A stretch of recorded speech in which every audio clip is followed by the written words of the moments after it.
అవకాశం కొరకు నీకు వందనాలు. వాక్య భాగంలోకి వెళ్తుండగా నీ మాటల్ని దయచేయండి. నువ్వు మాట్లాడే దేవుడవు. ఈ మాటల్లో జీవం ఉంది కనుక జీవం గల నీ మాటలు మాకు దయచేసి మనవి చేస్తున్నాను. సమయం అంతా కూడా దేవునికరంగా మార్చండి. మీరే మాతో ఉండి ఒక సమయాన్ని ఒక మీటింగ్ అంతటిని కూడా ఆశీర్వదించి మీరే మహిమగంత ప్రభావం పొందమని యేసుక్రీస్తు నామములో ప్రార్థిస్తున్నాను తండ్రి. ఆమేన్. ఆమేన్. అక్క మైక్ కొంచెం దగ్గర పెట్టుకోక. సౌండ్ పెంచుతున్నాను.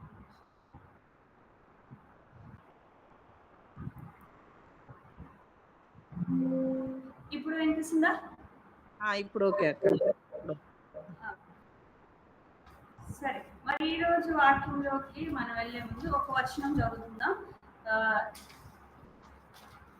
న్యాయాధిపతుల గ్రంథం 2వ అధ్యాయము 10వ వచనం. ఎవరైనా చదవండి ప్లీజ్. Judges chapter 2 verse 10. చదువుతారు ఎవరన్నా?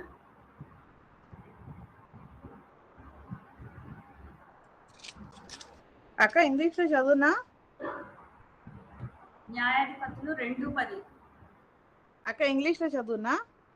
చదవండి. And all their generation their fathers, and there arose another generation after them who did not know the Lord or the work that he had done for Israel. Okay, thank you మా. నేను తెలుగులో చదువుతున్నాను. ఆ తరం వారందరూ తమ పితరుల యొద్దకు చేర్చబడి వారి తర్వాత యెహోవానైనను ఆయన ఇశ్రాయేలు కొరకు చేసిన కార్యములనైనను ఎరగని తరం ఒకటి పుట్టగా. అంటే ఇక్కడ మనం తీసుకున్న వాక్య భాగం ఏంటంటే యెహోవానైనను ఆయన ఇశ్రాయేలు కొరకు చేసిన కార్యములనైనను ఎరగని తరం ఒకటి పుట్టినట్టుగా ఇక్కడ చూస్తున్నాం. దానికన్నా ముందు అసలు మరి ఇది ఏ సందర్భంలో మాట్లాడబడిందంటే యెహోషువ కాలం అయిపోయిన తర్వాత, యెహోషువ మరి మరణించిన తర్వాత, మరి కొంతకాలం తర్వాత ఇక్కడ ఇశ్రాయేల్ ప్రజలందరూ కూడా దేవుణ్ణి మర్చిపోయినట్టుగా కనిపిస్తుంది. అయితే మనము ఇక్కడ ఈ వచనంలో యెహోవానైనను అని చూస్తే యెహోవా ఎవరు అని ఆలోచన చేద్దాం. యెహోవా ఎవరు అని ఆలోచన చేసినట్టయితే ఇశ్రాయేల్ ప్రజలకు మరి ఐగుప్తు దేశంలో ఉన్నప్పుడు దేవుడు వాళ్ళని విడిపించడానికి నేను ఉన్నవాడును అనువాడనని వారికి పరిచయం చేసుకుని మోషే ద్వారా ఐగుప్తు నుంచి ఇశ్రాయేల్ ప్రజల్ని విడిపించిన దేవుడు మరి తిరిగి ఈ యెహోషువ కాలంకి వచ్చేసరికి యెహోషువ టైంలో మరి చాలా అద్భుతాలు చేసిన దేవుడు. ఆయన చేసిన కార్యంలో అది చూస్తాము. అయితే యెహోవానైనను అంటే దేవుడు నేనున్నాను అని వాళ్ళతో ఉన్నాడు. అప్పుడు ఇప్పుడు ఎప్పుడు ఎల్లప్పుడూ ఏకరీతిగా ఉన్న దేవుడు ఈరోజు మనతో కూడా ఉన్నాడు. అయితే చెప్తున్న మాట ఏంటంటే యెహోవా ఎవరు అని చూసినట్టు ఆయన ఉన్నాడు, ఉన్నవాడు అనువాడు అన్న దేవుడు. అయితే మోషేకు తోడైన దేవుడు యెహోషువకు కూడా తోడుగా ఉన్నాడు. మరి తోడుగా ఉండి వాళ్ళని ఐగుప్తు దేశం దాటించి మోషే కాలంలో ఎర్ర సముద్రాన్ని దాటించిన దేవుడు యెహోషువ కాలానికి వచ్చినప్పుడు చేసిన అద్భుతాలను ఈ తర్వాతి తరం వాళ్ళు చూసారా చూడలేదా? ఆ తరం అంటే యెహోషువ టైంలో ఉన్న వాళ్ళు చూసినారు. అంటే కళ్ళారా దేవుడు చేసిన కార్యాలని వాళ్ళు చూస్తారు. దేవుడు ఏం చేశాడు అని చూసినట్టయితే మరి యెహోవా చేసిన కార్యములు ఏంటని మనం చూసినట్టయితే యెహోషువ గ్రంథం 3వ అధ్యాయం 24 నుంచి 27 వచనాల వరకు ఇక్కడ ఏమని రాస్తుందంటే యెహోషువ గ్రంథము 3వ అధ్యాయము 24 నుంచి 27 వరకు ఇక్కడ ఏమంటుందంటే కోతకాలం అంతయు యోర్దాను దాని గట్లన్నిటి మీద పొర్లి పారుచు నిబంధన మందసమును మోయి యాజకులు జనులకు ముందు వెళ్ళగా యోర్దాను దాటుటకై జనులు తమ గుడారంలో నుండి బయలుదేరి అప్పుడు ఆ మందసమును మోయి వారు యోర్దాన్లో దిగిన తర్వాత మందసము మోయి యాజకుల కాళ్ళు నీటి అంచున మునగగానే పైనుండి పారు నీళ్లు బహుదూరమున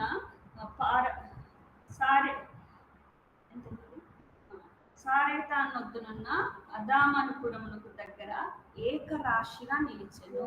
అంటే అక్కడున్న నది యొక్క నీళ్లు అది కూడా ఏ టైంలో అంట నీళ్లు పొరలి పారుతుంది, గట్ల మీద నుంచి పారుతున్న సమయం అనమాట. ఆ టైంలో యెహోషువ కాలంలో దేవుడు చేసిన కార్యం ఏంటంటే యోర్దాను నదిని ఆపేసినారు వాళ్ళకి.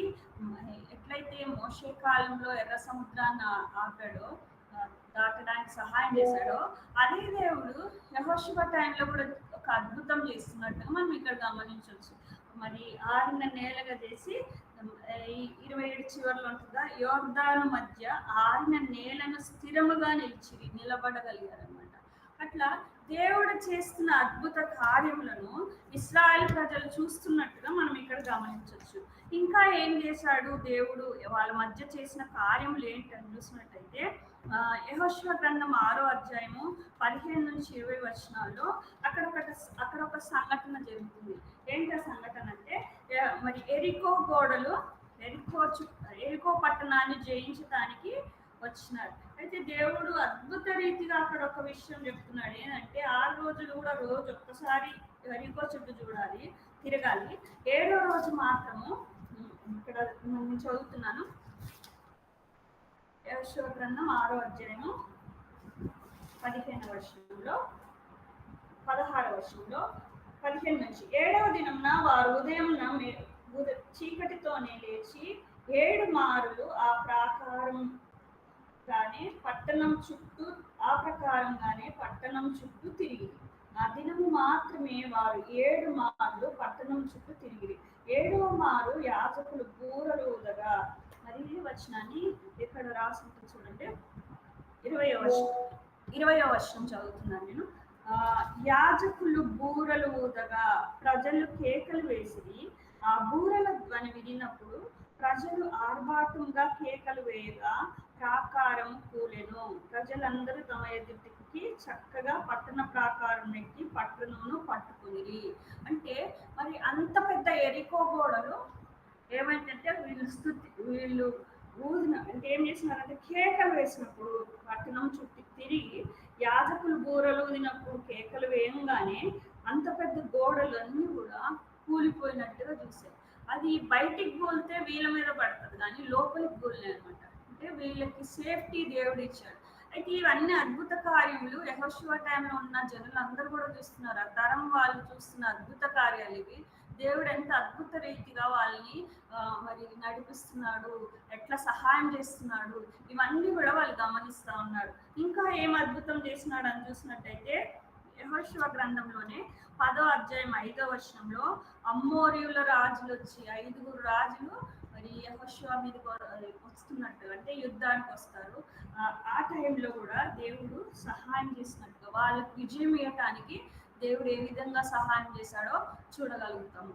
అంటే గిబియోనీయుల పక్షంన యుద్ధం చేస్తూ ఉంటారు.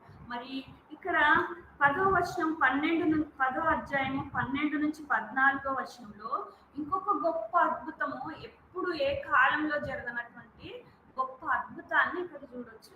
ఏంటంటే మరి యెహోషువ గ్రంథం 10వ అధ్యాయము 12 నుంచి 14 వరకు ఏమనుంది అక్కడ, ఏమనుందంటే 13వ వచనం నేను చదువుతున్నాను. సూర్యుడు ఆకాశం మధ్యమున నిలిచి ఇంచుమించు ఒక నాడల్లా అస్తమింప త్వరపడలేదు. సూర్యుడు ఏంటంటే అస్తమించడానికి త్వరపడలేదు. ఎందుకని త్వరపడలేదంటే ఇక్కడ 12వ వచనంలో యెహోవా ఇశ్రాయేలు ఎదుట అమ్మోరీయులను అప్పగించిన దినమున ఇశ్రాయేలు వినుచుండగా యెహోవాకు ప్రార్థన చేసెను. యెహోషువ యొక్క ప్రార్థన విని దేవుడు ఏం చేసినాడంటే సూర్యుడిని అస్తమింపకుండా ఆపివేసినాడు అనమాట. ఇంత గొప్ప అద్భుతాలు ఆ తరం వాళ్ళు చూస్తూ వచ్చినా కూడా మరి ఇంకా ఏం అద్భుతాలు చూస్తున్నారో చూద్దాం మనం. అట్లా ఆ విధంగా చూస్తున్నారు. అంటే వాళ్ళు ఒక విధంగా చెప్పినట్టయితే దేవుని శక్తిని అనుభవించినారు. అవునండి, దేవుని యొక్క శక్తిని వాళ్ళు అనుభవించినారు. అబ్బా, ఎంత గొప్ప శక్తివంతుడైన దేవుడు మాకున్నాడు అని ఇశ్రాయేల్ ప్రజలు మరి అనుభవించినారు. తర్వాత ఇంకా వాళ్ళు ఏం చూసారంటే దేవుని నమ్మాలి, విశ్వాసం కలిగి ఉండాలని హెచ్చరింపబడ్డారు కూడా. అవును, ఇంత గొప్ప దేవుడిని మనం విశ్వాసం కలిగి ఉండాలి, దేవుణ్ణి మర్చిపోకూడదని అనేక మార్లు హెచ్చరికలు కూడా పొందిన వాళ్ళు. తర్వాత దేవుని యొక్క నమ్మకత్వాన్ని వాళ్ళు ప్రతి పరిస్థితిలో చూసారండి. ఎంత నమ్మదగిన దేవుడుగా వాళ్ళ యొక్క 40 సంవత్సరాలు కూడా పోషించి సంరక్షించి వాళ్ళ యొక్క బట్టలు పాత కావలేదంట, చెప్పులు కూడా ఎట్లా అంటే వాళ్ళ సైజు ప్రకారం అవి కూడా పెరిగినాయి. అంటే ఏవి కూడా పాత ఇవ్వకుండా మరి దేవుడు వాళ్ళని అద్భుతంగా నడిపించిన విషయాలన్నీ మనం ఒకసారి గుర్తు చేసుకుంటే మనకు అర్థమవుతుంది. పగలు ఎక్కడున్నాడైనా మేఘంలో వాళ్ళు ఉండి, రాత్రి అగ్నిస్తంభంలో ఉండి వాళ్ళకి వెలిగించి నడిపించిన దేవుడు. ఇన్ని అద్భుతాలు చేసిన తరం ఇన్ని ఎందుకు మాట్లాడుకుంటున్నాం మనం అంటే, ఇన్ని కార్యాలు చూసి కూడా యెహోవా ఎరగని తరం ఒకటి వచ్చింది అని ఇక్కడ రాస్తుంది. ఎందుకు వచ్చింది ఇంత అద్భుతాలు చేసిన దేవుడు? అయితే ఇది ఒక తరం అయితే వాళ్ళ తర్వాత ఇంకో తరం వచ్చింది. ఆ తరం వాళ్ళు ఏంటి, బహుశా వీళ్ళు విని ఉంటారు. ఏం విని ఉంటారు?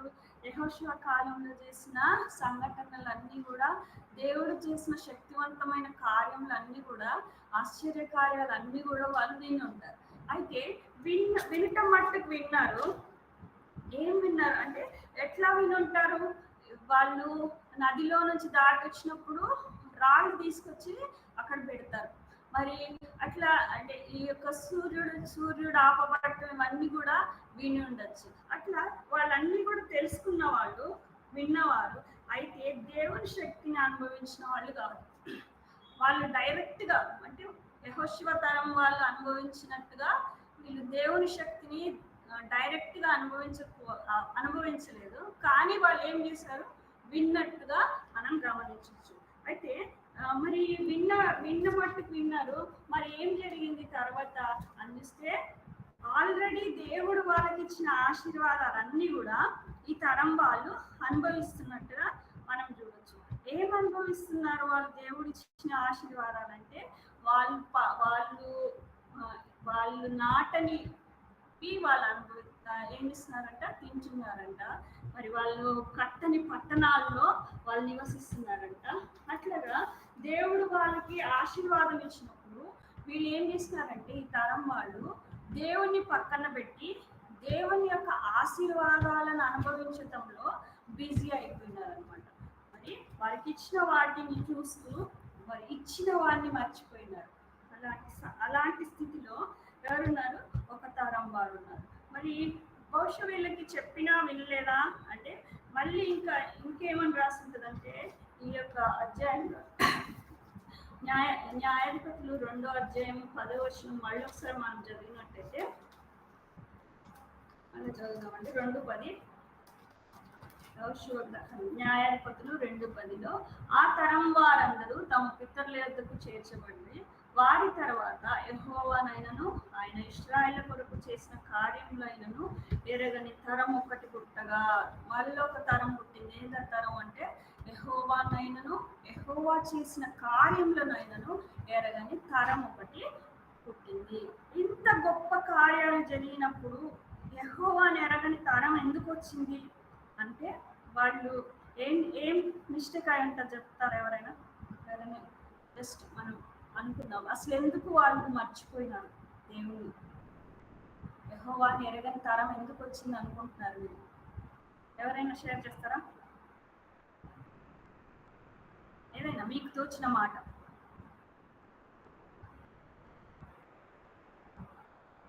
మీరు ఎవరు మాట్లాడరా? నేను చెప్పేది వినిపిస్తుందా అండి?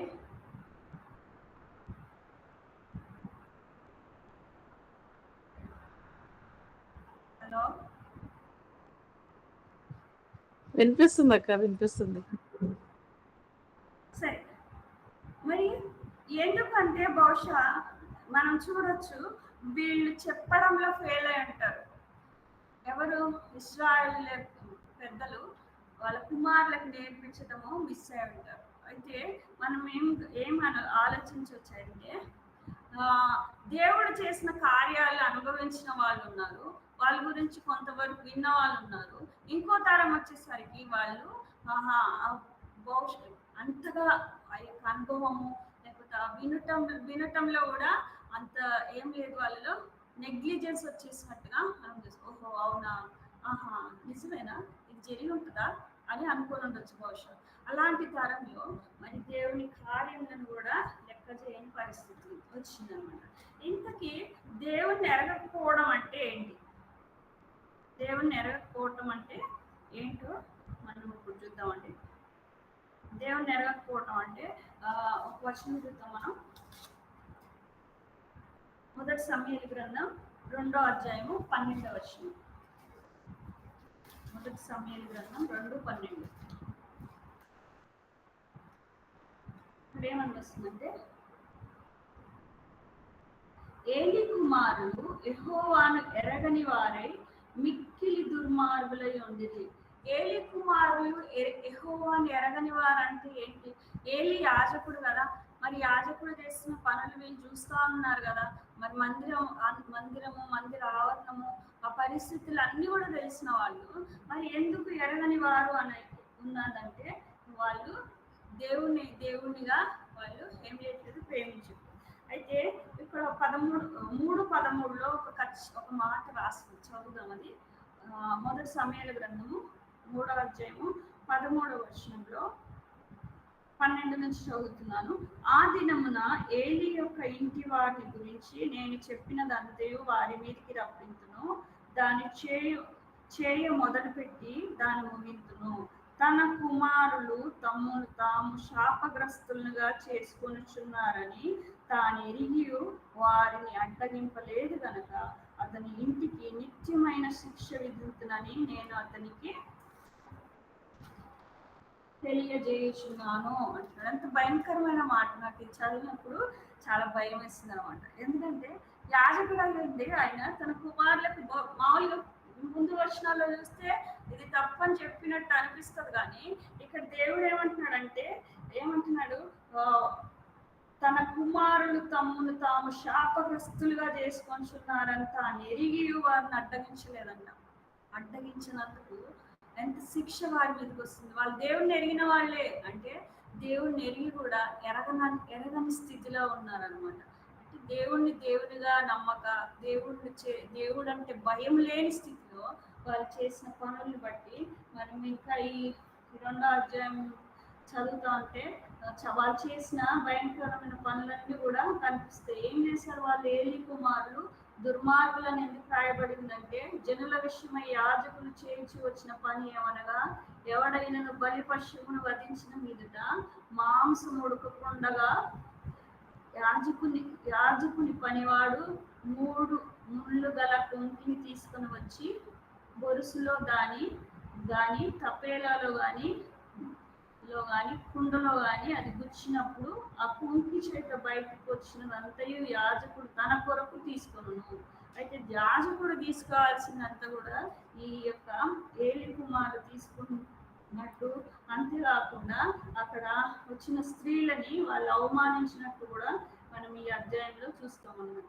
అలాంటి భయంకరమైన స్థితిలో వారు ఉండటానికి గల కారణం ఏంటంటే, వాళ్ళు చేస్తుంది తప్పు అని కూడా వాళ్ళ తండ్రి చెప్పలేదు. అయితే మనం ఒక మాట అర్థం చేసుకోవాలి, ఏంటంటే వాళ్ళు ఎందుకు తెలుసుకోలేదు, నెక్స్ట్ తరం ఎందుకు దేవుణ్ణి తెలుసుకోవట్లేదంటే, ఇప్పుడున్న తరము నెక్స్ట్ తరం వాళ్ళకి ఏం చేయట్లేదంటే హెచ్చరిక చేయట్లేదు, దేవుని గురించి బోధించట్లేదు, దేవునికి ఎంత కోపం వస్తుందో తెలియజేయట్లేదు. ఈయన యాజకుడు అయ్యుండి ఏమని రాస్తుందండి, తాము శాపగ్రస్తులుగా చేసుకున్నారని తాము ఎరిగి వారిని అడ్డగించలేదంట. అంటే ఒక మాటలో చెప్పాలంటే నెక్స్ట్ తరానికి దేవుని గురించిన సంగతులను, దేవుని గురించిన భయమును బోధించకపోవడము, వాళ్ళకి నేర్పించకపోవడం అనేది మనము ఇక్కడ చూడొచ్చు. అయితే ఇలాంటి భయంకరమైన స్థితిలోకి రాకుండా ఏం చేయాలంటే నెక్స్ట్ తరం వారికి దేవుని గురించి చెప్పవలసిన బాధ్యత నీ మీద నా మీద ఉంది. మరి మీకందరికి తెలుసు కదా, క్యాంప్ జరిగింది.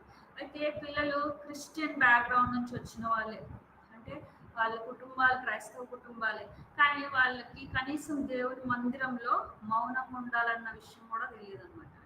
కొంతమంది పిల్లలు అంత భయంకరంగా అల్లరి చేయటము, మరి అట్లాంటి స్థితిలో వాళ్ళు ఎందుకున్నారంటే భయం లేని స్థితిలో వాళ్ళు ఉన్నారు. అందుకనే మనం నెక్స్ట్ తరం వారి కొరకు భారంతో ప్రార్థించవలసిన బాధ్యత మన మీద ఉంది.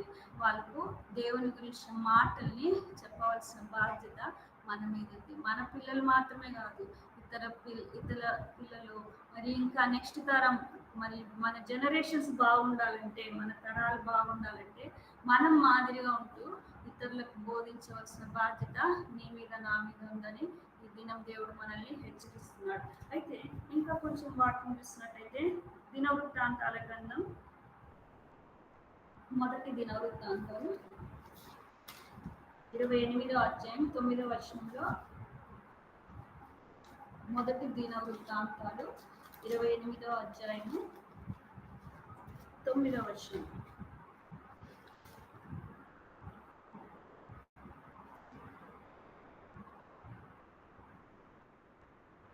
ఇక్కడ దావీదు తన కుమారుడైన సొలొమోనుకి హెచ్చరికలు చేస్తున్న మాటలు ఏంటంటే, సొలొమోనా నా కుమారుడా, నీ తండ్రి యొక్క దేవుడైన యెహోవా అందరి హృదయములను పరిశోధించువాడును, ఆలోచనలన్నిటినీ సంకల్పములన్నిటినీ ఎరిగిన వాడునై ఉన్నాడు. నీవు ఆయనను తెలుసుకొని హృదయపూర్వకంగాను మనఃపూర్వకంగాను ఆయనను సేవించుము. ఆయనను వెతికిన ఎడల ఆయన నీకు ప్రత్యక్షమగును. నీవు ఆయనను విసర్జించిన ఎడల ఆయన నిన్ను నిత్యముగా త్రోసివేయును. నేను చక్కగా చెప్తున్నాడు కదంటే తన కుమారుడైన సొలొమోనుకి దావీదు చేస్తున్న హెచ్చరిక మాటలు. అయ్యా నువ్వు దేవుని మాటకు దేవుణ్ణి ప్రేమించు, లేకపోతే ఇంకా చెప్తున్నాడు ఆయన నీ హృదయం అంతా పరిశోధిస్తాడు, నీ ఆలోచనలు ఆయనకు తెలుసు, ఆయన ఆలోచనలన్నిటి సంకల్పములన్నిటిని ఎరిగిన వాడు. అంటే ఎందుకు చెప్పగలుగుతున్నాడు ఆ మాట? దావీదు దేవునికి హృదయానుసారుడను ఊరుకనే చెప్పబడలేదు. దావీదుకి దేవుని హృదయం తెలుసండి, అందుకనే చెప్తున్నాడు. ఎట్లాంటి దేవుడు మన దేవుడు? ఆయనకి హృదయములను పరిశోధించేవాడు, ఆలోచనలు సంకల్పములను ఎరిగినవాడు అని చెప్తూ నీవు ఆయనను తెలుసుకో, నువ్వు ఆయనను తెలుసుకో అని తన కుమారుడిని హెచ్చరించినట్టు ఇక్కడ చూస్తున్నాం అనమాట. అయితే మనం కూడా నేర్చుకోవాల్సిన విషయం ఏంటంటే, మనకు ఇచ్చిన కుమారులు యెహోవా ఇచ్చిన స్వాస్థ్యం, మరి బిడ్డలు మరి గర్భఫలం యెహోవా ఇచ్చి బహుమానం అని దేవుడు మాటలు చెప్తుండగా, మరి మన పిల్లలకి మనం ఖచ్చితంగా ఏదో పై మాటలు తెలియదు, వాళ్ళకి తెలియదు అంటే చాలా లోక జ్ఞానం ఉంది, మనకన్నా మించిన జ్ఞానం వాళ్ళకి ఉంది. కానీ దేవుని విషయమైన జ్ఞానం వాళ్ళకి ఉందా? దేవుని విషయమైన సంగతుల మీద ఆసక్తి వాళ్ళకు ఉందా? లేకపోతే పైకి భక్తి చూపిస్తున్నారా?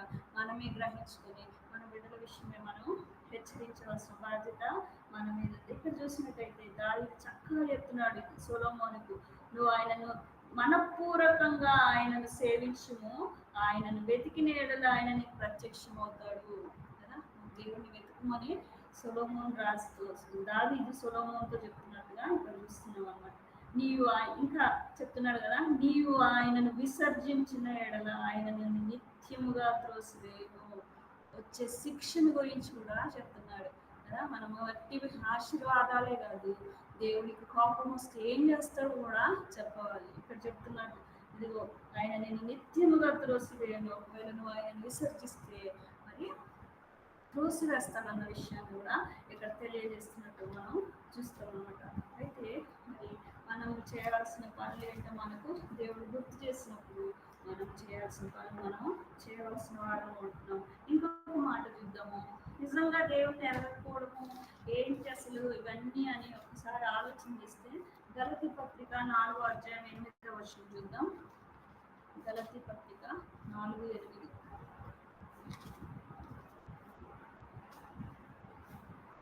ఏమని రాస్తుందంటే, ఆ కాలమందైతే మీరు దేవుని ఎరుగని వారై నిజమునకు దేవుళ్ళు కాని వారికి దాసులై ఉంటిరి గాని, ఇప్పుడు మీరు దేవుణ్ణి ఎరిగిన వారు మరి విశేషంగా దేవుని చేత ఎరగబడిన వారనై ఉన్నారు కనుక అని చెప్తున్నారు. అంటే కనుక బలహీనమైనవి నిష్ప్రయోజనమైనవి అయిన మూల పాఠముల తట్టు మరల తిరగనేలా చెప్తున్నాడు. దేవుణ్ణి ఎరిగిన వాళ్ళు, మరి ముఖ్యంగా అంట విశేషంగా దేవుని చేత ఎరగబడిన వాళ్ళు. ఇక్కడ ఒక్కసారి ఆలోచన చేస్తే, మనం ఆగి ఆలోచన చేస్తే దేవుని చేత విశేషంగా ఇక్కడ ఏముంది? మీరు దేవుణ్ణి ఎరిగిన వారు మరి విశేషంగా దేవుని చేత ఎరగబడిన వారై ఉన్నారు. అంటే నువ్వు దేవుడికి తెలుసు, తెలీదా? నీ పేరు తెలుసు, నీ ఊరు తెలుసు, నీ ఆలోచనలు తెలుసు. ఇందాక దావీదు సొలొమోనుతో చెప్పిన మాటలు, నీ హృదయంలో తలంపులన్నీ ఆయనకు తెలుసు. మరి అన్నీ కూడా ఆయనకు తెలుసు. నీ తల వెంట్రుకలు అన్నీ కూడా లెక్కింపబడి ఉన్నాయి. అన్నీ నీ గురించి తెలుసు దేవుడు. ఇక్కడ ఏమంటున్నాడంటే, దేవుని చేత ఎరగబడిన వారే ఉన్నారు కనుక బలహీనమైనవి నిష్ప్రయోజనమైనవి అయిన మూల పాఠంలో తట్టు మరలా తిరగనేలా, మళ్ళీ పాత వాటికి తిరగొద్దు అని హెచ్చరిస్తున్నాడు. మనకు హెచ్చరిస్తున్నాడు. మనం ఆ హెచ్చరిక తీసుకొని మన తర్వాత తరంలో వాళ్ళని కూడా హెచ్చరించవలసిన బాధ్యత మన మీద ఉంటుంది. ఇంకా ముందుకు వెళ్ళినట్టయితే తీతుకు రాసిన పత్రిక 1వ అధ్యాయం 16వ వచనం. తీతు పత్రిక 1:16లో ఏం రాసిందో చూద్దాం.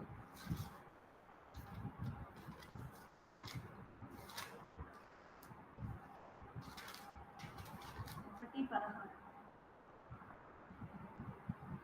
దేవుని ఎరుగుదుమని వారు చెప్పుకొందురు గాని అసహ్యులను అవిధేయులను ప్రతి సత్కార్యం విషయము భ్రష్టులై ఉండి తమ క్రియల వలన ఆయన నెరగవన్నట్లున్నారు. తమ క్రియలు ఎట్లున్నాయంట? దేవుణ్ణి ఎరగవన్నట్టుగా ఉన్నారు. అంటే దేవుణ్ణి ఎరగకపోవడం అంటే యేసుప్రభు దేవుడు అని తెలీదా? అది ఒక్కటే కాదు. యేసుప్రభు దేవుడు అని తెలిసి కూడా మరి ఆయనను అంగీకరించిన వారు కూడా దేవునికి అవమానకరమైన జీవితం జీవిస్తున్నట్టే. దేవుని ఎరుగుదుమని వారు చెప్పుకొందురు గాని అసహ్యులను, అసహ్యమైన ఏమన్నాయా, అవిధేయులను, అవిధేయత ఉందా మనలో, ప్రతి సత్కార్యం విషయమై భ్రష్టులై ఉండి తమ క్రియల వలన ఆయన ఎరగమన్నట్టుగా ఉన్నారు. ఇంకో చాట అంటారు కదా, అన్యజనుల మధ్య ఎందుకు అవమానం వస్తుందంటే మీ వల్లనే కదా అంటారు. అంటే మన యొక్క స్థితి ఎట్లా ఉందో మనం ఆలోచన చేసుకోవాలి. దేవుని తెలుసు కానీ దేవుణ్ణి ఎరగమన్నట్టు ఉన్నాయా మన క్రియలు? దేవుణ్ణి గణపరిచి మనల్ని చూసినప్పుడు దేవుడు వీళ్ళు దేవుని పిల్లలు, ఈ మాటలు దేవుడు మాట్లాడే మాటలు అనేసి దేవునికి మహిమ వచ్చే విధంగా మన జీవితాలు ఉన్నాయా మనము గమనించుకోవాలి. అవిధేయులను ప్రతి సత్కార్యం విషయంలో, అంటే అవిధేయత మనలో ఏమన్నా ఉంటే సరి చేసుకోవాలి. నిజంగా దేవుణ్ణి ఎరగని తరం మీదకి శిక్ష వస్తుందని దేవుడు ఖచ్చితంగా చెప్తున్నాడు. అయితే మనం దేవుడిని ఎరిగి కూడా ఎరగనట్టుంటే ఇంకా పెద్ద శిక్ష కదా. మన విషయంలో మనం జాగ్రత్త కలిగిన వాడు ఉంటాడు. ఇంకో మాట చూద్దాం. హెబ్రీ పత్రిక 2వ అధ్యాయం 1వ వచనం. హెబ్రీ పత్రిక 2:1. హెబ్రీ 2:1లో, కావున మనం వినిన సంగతులను విడిచిపెట్టి కొట్టుకొని పోకుంటున్నట్లు వాటి యందు మరి విశేష జాగ్రత్త కలిగి ఉండవలెను. విశేష జాగ్రత్త, చాలా జాగ్రత్తగా ఉండాలి. ఏ విషయము మనకు దేవుని విషయాలు తెలుసు, మనకు దేవుడు బలపరుస్తున్నాడు, హెచ్చరిస్తున్నాడు, వ్యక్తిగతంగా మనతో మాట్లాడుతూ ఉన్నాడు. మరి దేవుని మాటల్ని మనము ఎరగనన్నట్టు ఉండకూడదు అనేసి ఇలా హెచ్చరిస్తూ అంటున్నారు కదా. మరి విశేష జాగ్రత్త కలిగి ఉండవాలని, జాగ్రత్తగా ఉండాలని. మనం నిజంగా జాగ్రత్త కలిగి ఉంటున్నామా? దేవుణ్ణి కలిగిన వారిగా జాగ్రత్త మనలో ఉందా? ఏంటి జాగ్రత్త? మన మాట జాగ్రత్త, మన ప్రవర్తన జాగ్రత్త, మనం చేసే పనులు జాగ్రత్తగా చేయవలసిన వారంగా ఉంటున్నాం. ఏది చేసినా అది మనుషులకు చేసినట్టు కాదు, కానీ దేవునికి చేసినట్టుగా చేయాలని దేవుని వాక్యం చెప్తున్నప్పుడు మనం విశేష జాగ్రత్త కలిగిన వారంగా ఉండాలని ఈరోజు దేవుడు హెచ్చరిస్తున్నాడు. ఇంకొక మాట, ఏంటి నేను బాగానే ఉన్నా కదా, దేవుడిని ఎరిగినట్టుగానే ఉన్నా కదా అంటే ఇంకొక మాట ఇక్కడ ఖచ్చితంగా చెప్తున్నాడు దేవుడు. ఎందుకు చూద్దాం. ప్రకటన గ్రంథం 2వ అధ్యాయము 3-4 వచనాలు. ప్రకటన గ్రంథం 2వ అధ్యాయము 3-4 వచనాలు. ఇక్కడ ఏం రాస్తుందంటే,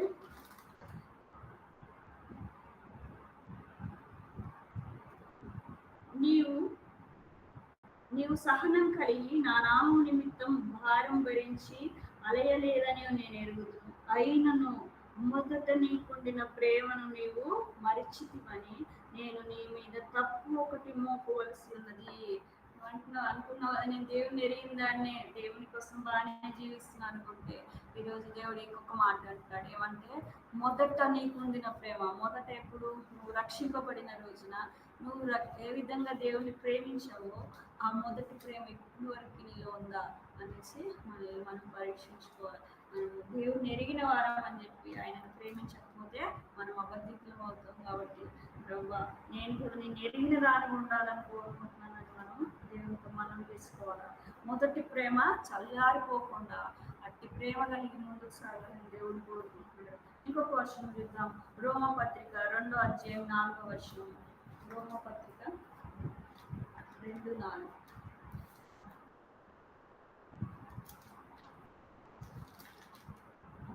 రోమ 2:4 ఇక్కడ ఏమని రాస్తుందంటే,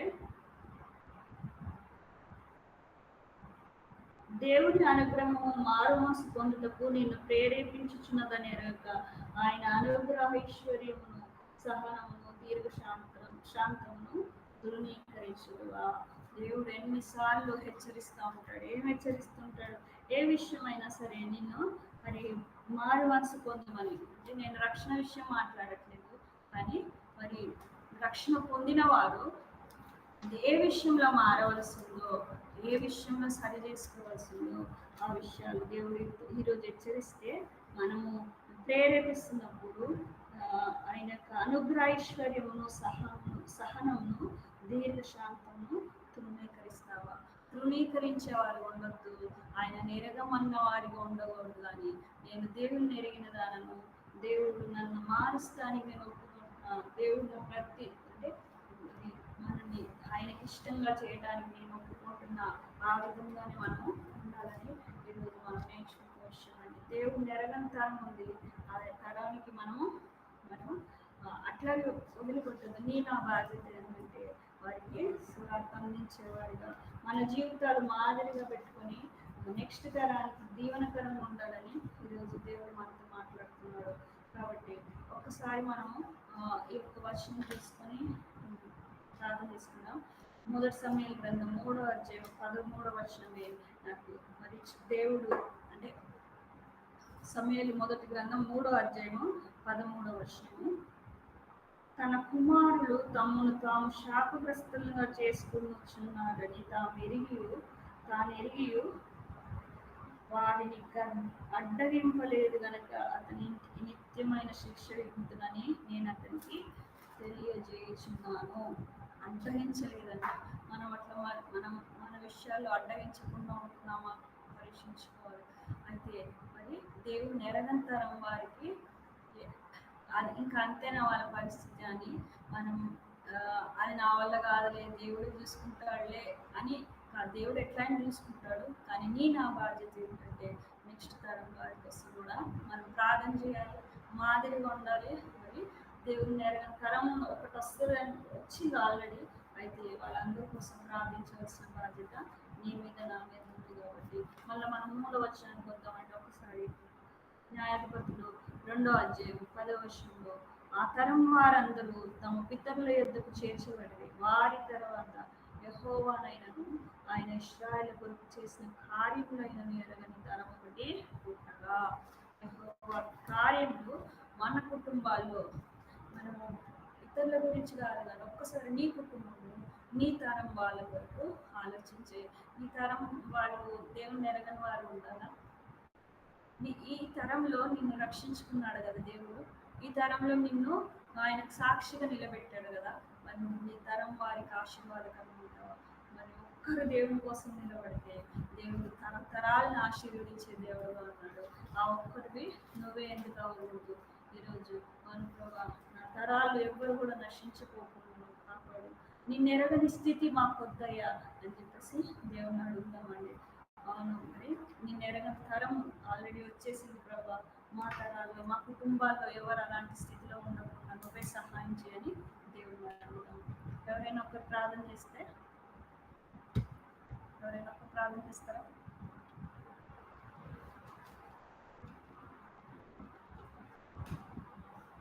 కృప కలిగిన తండ్రి, దయ కలిగిన ప్రభా, యేసయ్యా నీకు వందనాలు స్తోత్రాలు చెల్లిస్తా ఉన్నాను నాయన. ఈ రాత్రికాల సమయంలో ప్రభా దేవనైనా తండ్రి నీ మాటల చేత మమ్మల్ని అందరినీ ప్రభా దర్శించారు. నీకు వందనాలు చెల్లిస్తా ఉన్నాం ప్రభా. మెరుగని తరం మా తండ్రి మా కళ్ళెదుటి కనిపిస్తూ ఉంది. దేవనైనా మీ శక్తి మా ప్రభా మా జీవితాల్లో మేము ఎరిగి కూడా మా తండ్రి తెలియజేయలేకపోతే, మా ప్రభా అడ్డగించలేకపోతే నిత్యమైన శిక్ష అని చెప్తా ఉన్నారు. ప్రభా సహాయం చేయండి. మా జీవితాల ద్వారా మేము ఎరగనన్నట్టుగా ఉండకుండా సహాయం చేయండి ప్రభా. మాటలోను ప్రవర్తనలోను మా సమస్త ప్రవర్తనలోని ప్రభు నిన్ను ఎరిగిన వాళ్ళంగా మా ప్రభు నిన్ను చూపించే వాళ్ళంగా ఉండడానికి సహాయం చేయమని వేడుకుంటా ఉన్నాం ప్రభా. దేవానైనా తండ్రి, నీ మొదటి ప్రేమను విడిచిపెట్టావని ప్రభా, ఆయన నీ వాక్యంలో ఉన్నట్లుగా దేవా సహాయం చేయండి ప్రభా. మా నాయన తండ్రి, ఆత్మీయ జీవితాల్లో చల్లారిపోయిన పరిస్థితులు కనిపిస్తా ఉన్నాయి. మా నాయన కృప చూపించమని వేడుకుంటా ఉన్నాం. నీ స్వరాన్ని మా నాయన సరిగ్గా వినలేని పరిస్థితి, మాకు మీరు మాట్లాడుతున్నప్పుడు మారు మనసు పొందమని, దేవా ఏదైనా విషయంలో మార్చుకోమని మీరు చెప్తా ఉన్నప్పుడు లోబడినటువంటి మనసు మాకుంది ప్రభా. మమ్మల్ని క్షమించండి దేవా, దయ చూపించండి, మమ్మల్ని అందరినీ రక్షించారు ప్రభా. మా అనుదిన జీవితంలో మా తండ్రి నేను ప్రభా సంతోషపెట్టే జీవితాలు మాకు దయచేయమని వేడుకుంటా ఉన్నాం ప్రభా. మీ ప్రజల కోసం మా నాయన తండ్రి, మీరెంతో మా ప్రభు నాయన శక్తివైన అద్భుతాలు చేసిన దేవుడు మా నాయన. నిన్న నేడు మారిన దేవుడు మా జీవితాల్లో ప్రభా.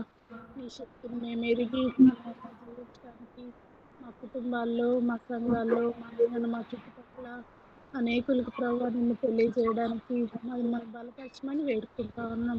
సరిగ్గా సిస్టమ్ బట్టి కూడా వందనాలు చెల్లిస్తా ఉన్నాం. మా కుటుంబాన్ని తండ్రి అని సేవకు పిలిచి ప్రభు ఒంగోలులో మీరు జరిగిస్తున్న పరిచర్యను బట్టి స్తోత్రాలు నాయన. క్యాంప్లో సహాయం చేశారు, వందనాలు చెల్లిస్తూ ఉన్నాం నాయన. ఆ డెఫ్ షీట్ కూడా సంపూర్తిగా మొత్తం క్లియర్ అవ్వడానికి సహాయం చేయండి. మా దేవ, మా సంఘాన్ని కూడా మీరు జ్ఞాపకం చేసుకోండి. చేరి వచ్చిన ప్రతి బిడ్డను మీరు దీవించమని ప్రార్థన చేస్తా ఉన్నాం నాయన తండ్రి. ప్రభాని ప్రవచన వాక్యాలు విని అందులో గైకొని వాడు ధన్యుడు అని చెప్పినట్లుగా మేమందరం కూడా ప్రభా నాయన మీ వాక్యాలను అనుసరించి ఆ నాయన ధన్యకరమైన జీవితాన్ని జీవించడానికి మా అందరికి సహాయం చేయమని వేడుకుంటా ఉన్నాం.